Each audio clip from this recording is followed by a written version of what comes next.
If you're considering to study any trade occupation, now this video is for you. Hi, this is Nish from Professional Visa and Education Services, immigration lawyer. Now today's topic is more about your trade occupation. I do see a lot of aspiring migrants coming into my office wanting to know more about the trade qualification. Now, how do I normally counsel my client who would like to study a trade qualification is first understanding the industry itself. Now, there are a lot of people who are just lured to study trade qualification in the name of seeking a permanent residency. And that's when things goes wrong. Because when you finish your course, well, that's not your migration journey finishes. Because when you get the required level of qualification, for example, bricklaying or carpentry or tilers, these are all regulated by the authorities. Now, the main thing is just having the qualification is not enough, because this qualification would require you to then further conduct your job ready program right after finishing your qualification.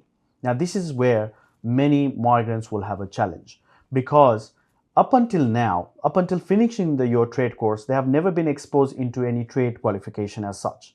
They have never been exposed to any trade experience as such, meaning just finishing the course, now the migrants are looking around a job in their nominated occupation, which is going to be extremely hard for these particular people to go and find a job.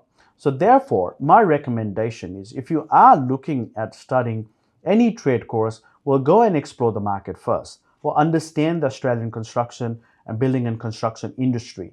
Well, try to get yourself relevant, even if it could be a basic job. Try to work as a laborer, try to work as an apprentice, try to work as someone assisting in this building and construction industry, and just try to understand how this industry are operated by skilled people. And then once you ascertain that, okay, this is how these industries are running, we'll try to secure a job. You would not be able to get a nominated occupation job straight away without the qualification. But these are the facts finding you should be doing well before opting into the trade course. The problem that I'm having at the moment is the particular aspiring migrants has now finished their trade course. They don't have a job. Now they're stuck with their skill assessment. They don't have the right hours to conduct the skill assessment. They don't have a job in this area to do the skill assessment.